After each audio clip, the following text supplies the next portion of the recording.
Hello दोस्तों, welcome to my channel. आज मैं जिस बारे में आपसे बात करने आई हूँ वो है इंग्लिश को कैसे प्रिपेयर करें। ठीक है। सबसे ज़्यादा आज के टाइम पर most of the banking aspirants को जो दिक्कत है वो है इंग्लिश में।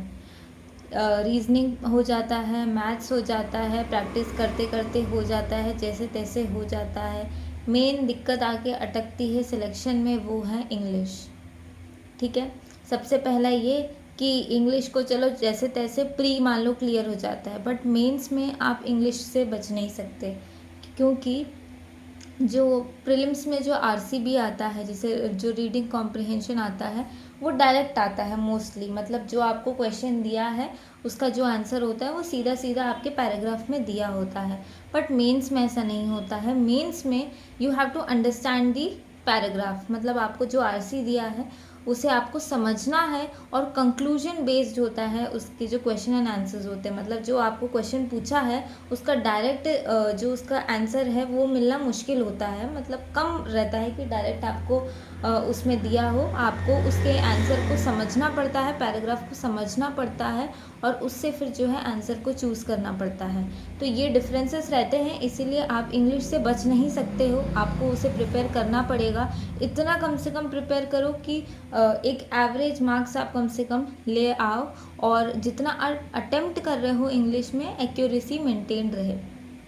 तो इन्हीं सब चीज़ों को ध्यान में रखते हुए मुझे ऐसा लगा कि मुझे एक वीडियो बनाना चाहिए, स्ट्रैटेजी वीडियो, जो आपको हेल्प करे इंग्लिश को इम्प्रूव करने के लिए। ठीक है। सबसे पहली चीज़ ये कि मैं अगर अपनी बात करूँ कि जब मैं अपनी तैयारी कर रही थी तो ऑनेस्टली सबसे पहले ऐसा क्या होता था कि मैं बहुत इंग्लिश में मेरा बहुत ज़्यादा मतलब मुझे बहुत ज़्यादा मेहनत करने की ज़रूरत बहुत ज़्यादा नहीं पड़ी। मेरी एवरेज इंग्लिश थी पहले से ही। ठीक है। तो क्या हुआ कि मैं मॉक देना शुरू किया। तो जब मैंने मॉक देना शुरू किया, सारी चीज़ें की, तो इंग्लिश में मार्क्स तो आ रहे थे, बट जैसे एरर डिटेक्शन जैसी चीज़ें, उसमें मैं देख रही थी कि मेरी नेगेटिव मार्किंग ज़्यादा आ रही है। तब मुझे पता चला कि चलो इंग्लिश को भी अच्छे से पढ़ने की ज़रूरत है। बाकी तो मैं कर लेती थी, एरर डिटेक्शन और ये रूल बेस्ड जो होते थे उसमें मेरा गड़बड़ होता था। तो और वो इम्पॉर्टेंट तो है ही, एरर डिटेक्शन को तो आप छोड़ नहीं सकते, करना तो है ही। तो फिर मैंने उसकी तैयारी ऐसे शुरू करी थी। तो मैं बताती हूँ कि मैंने कैसे शुरू करी थी इंग्लिश की तैयारी। ठीक है। सबसे पहले प्रीलिम्स के लिए मैंने रीडिंग करी थी। रीडिंग आपको करना है डेली। ठीक है। और सबसे पहले आपको ये करना है कि आप, सब लोग बोलते हैं आपको कि रीडिंग करो, रीडिंग करो, रीडिंग करो। रीडिंग करना है, बट ऐसा कुछ नहीं है कि आपको न्यूज़पेपर रीड करना है। आप कुछ भी रीड करो, जो आपका मन कर रहा है आप रीड करो। सबसे बस ये होना चाहिए कि वो इंग्लिश में होना चाहिए। ठीक है। कोई आर्टिकल रीड करो, कोई नॉवेल रीड करो, कुछ भी आपको रीड करना है रीड करो। इंग्लिश न्यूज़ चैनल्स देख सकते हो, इंग्लिश मूवीज़ देख सकते हो, जो आपका दिल कर रहा है आप वो करो। बस ये है कि आपके मन में ये होना चाहिए कि आपको इंग्लिश पढ़ना है। और आप मतलब होता क्या है ना कि जब आप रीड भी करोगे इंग्लिश, न्यूज़ चैनल्स इंग्लिश देखोगे, मूवीज़ इंग्लिश देखोगे, सारी चीज़ें जब इंग्लिश में देखोगे, सुनोगे, तो वो आपके बैक ऑफ द माइंड चीज़ें एक्यूमुलेट होगी, उससे आप रिटेन कर पाओगे और आपका इंग्लिश धीरे धीरे करके इम्प्रूव होगा। पेशेंस रखना, इम्प्रूव हो जाएगा। ठीक है। तो सबसे पहले आपको रीडिंग करना है। दूसरा ये कि वोकैब देखना है। वोकैब जब आप रीड करते हो तो तुरंत आप उसमें जो वर्ड आपको समझ में नहीं आ रहा, तुरंत आप उसको गूगल कर लो। गूगल करने के बाद आप उसका मीनिंग देखो और खुद से कोई ट्रिक बनाओ उसको याद करने की। ठीक है। खुद से कोई ट्रिक बनाओ। आप ये मत सोचो कि चलो मुझे आ गया, नहीं, आप उसको ट्रिक बनाओ और उसको आप उस समय याद कर लो, तो वो बेटर रहेगा। ठीक है। सबसे पहला रीडिंग, जो आपको पता ही है, आपको करना पड़ेगा। ठीक है। तो सबसे पहले आपको रीडिंग करना है। दूसरी चीज़ ये कि आपको मैंने जैसे पेड क्लास लिया था। ठीक है। अगर आप पेड क्लास नहीं तो आप यूट्यूब से भी कर सकते हैं, पर पेड क्लास में ये रहता है कि आरसी वगैरह थोड़ा अच्छे से हो जाता है उसकी प्रैक्टिस, क्योंकि यूट्यूब में कोई इतना टाइम नहीं देता है, आरसी में बहुत कम रहता है, और अगर देते भी हैं तो कम चांस रहते। तो अगर आपको मिल रहा है तो इट्स वेल एंड गुड। तो आप पेड क्लास ले लीजिए, या आप यूट्यूब से भी आप पढ़ सकते हैं। उसके बाद जब आप सारे रूल्स पढ़ लीजिए, और ऐसा नहीं है कि 100 रूल्स है तो आपको 100 रूल्स रटना है, नहीं। जब आप रोज़ रोज़ देखेंगे एरर डिटेक्शन की वीडियोस या जो भी वीडियो है आरसी का ये वो कैप का ये सब वीडियोस आप अगर जब डेली बेसिस पे अगर आप देखेंगे ना, तो धीरे धीरे आपको खुद ही चीज़ें याद हो जाने लगेगी, आपको अलग से प्रैक्टिस करने की ज़रूरत नहीं पड़ेगी। ठीक है, तो सबसे पहली चीज़ ये कि आपको रीडिंग करना है, दूसरा आपको यूट्यूब वीडियोज़ देखने हैं। ठीक है, तीसरा ये कि आप क्विज़ दें, जैसे मैंने अड्डा ऐप में दिया था, आप दूसरा यूज़ करते तो वो भी कर सकते हो, या अड्डा 247 का ऐप है, उसमें इंग्लिश के क्विज़ आपको आराम से मिल जाएंगे, तो आप उस क्विज़ को करो। और जब आप क्विज़ करते हो उसके बाद जो आंसर्स मिलेंगे लास्ट में, जब आप उसको देखोगे तो उसका सोल्यूशन देखना।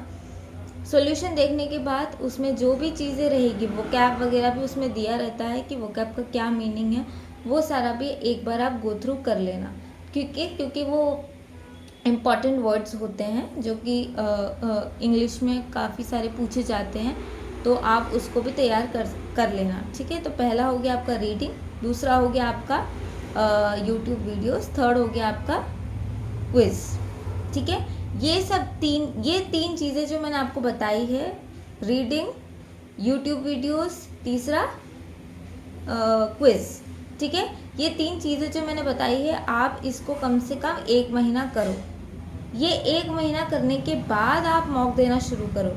जब आप मॉक देना शुरू करोगे तो आप खुद इसमें डिफरेंस पाओगे। ठीक है, आपके मार्क्स अच्छे आने लगेंगे, ये होगा। आपको पेशेंस रखना है और कंसिस्टेंट रहना है, तभी चीज़ें इम्प्रूव होंगी।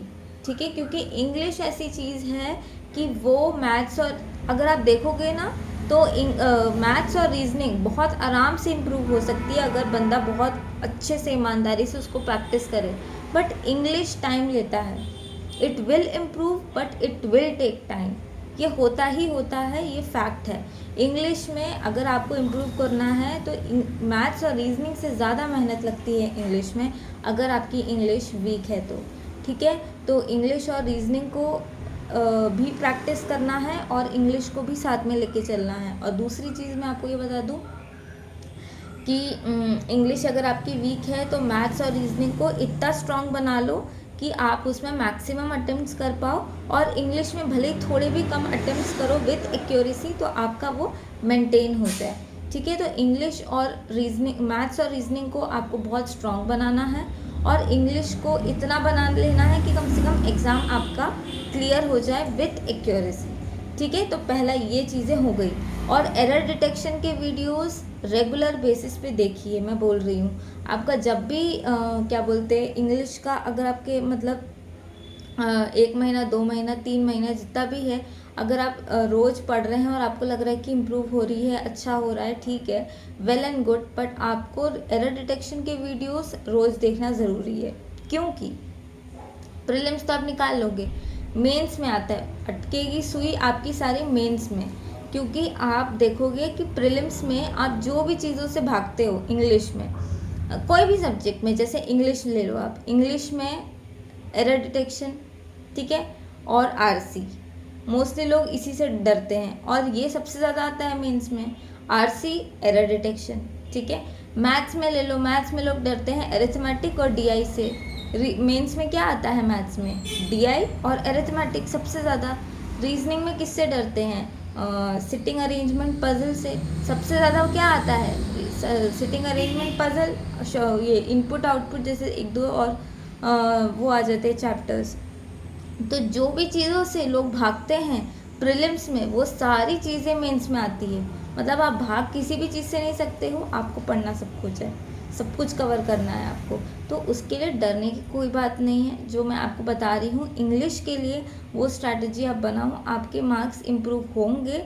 बस ये है कि थोड़ा सा आपको कंसिस्टेंट रहना है और पेशेंस रखना है, सारी चीज़ें हो जाएंगी, सारी। ठीक है ना। और अगर आप चाहते हैं कि कुछ वोकैब के वर्ड्स जो कि मुझे बहुत देखने को मिले हैं इन एग्ज़ाम्स में जब भी मैंने प्रिपेयर किया है, तो आप ज़रूर से कमेंट सेक्शन में बता दीजिएगा। मैं उन वर्ड्स का एक वीडियो बना दूंगी, वोकैब वर्ड्स का, जो कि आपको यूज़फुल रहेगा। ठीक है, तो इतना ही था इंग्लिश की स्ट्रैटेजी। कुछ भी अगर डाउट हो, कुछ भी अगर दिक्कत हो, तो कमेंट सेक्शन में ज़रूर कमेंट कीजिएगा। ये वीडियो मेरा बहुत टाइम बाद आ रहा है, क्योंकि अभी ऑफिस के इन सब चक्कर में, बैंक के इन सब चक्कर में कम टाइम मुझे मिलता है वीडियो वगैरह बनाने का। बट आज क्योंकि 3 अपडेट आ गए थे, आज RRB क्लर्क का स्कोर कार्ड आया, SBI PO का नोटिफिकेशन आया, जिसका मैंने अभी शॉर्ट्स डाला है, आप देख लेना। RBI असिस्टेंट का अपडेट आया। तो ये सारी चीज़ें, इतनी सारी बैंकिंग एस्पिरेंट्स के लिए हो रही हैं, तो मुझे लगा कि मुझे एक वीडियो बना देना चाहिए, तो आपके लिए यूज़फुल रहेगा। ठीक है, तो कोई भी तरीके का डाउट हो, कुछ भी हो, कमेंट में ज़रूर बता देना। मैं कमेंट सेक्शन ज़रूर देखती हूँ, सारे आपके कमेंट्स पढ़ती हूँ, तो कभी भी मेरी ज़रूरत होगी तो I will surely help you. ठीक है, तो तब तक के लिए बाय बाय, और आराम से पढ़िएगा। मैं हमेशा आपके साथ हूँ। आपको कोई भी दिक्कत होगी पढ़ाई में, कोई भी टॉपिक में, कोई भी सिलेबस के, कोई भी चीज़ में, एग्ज़ाम से रिलेटेड, तो मैं आपकी हेल्प ज़रूर करूँगी। ठीक है, तो ऑल द बेस्ट। और 9th को जिसका भी NIACL AO का एग्ज़ाम है, उन सभी को all the best. Okay, so bye.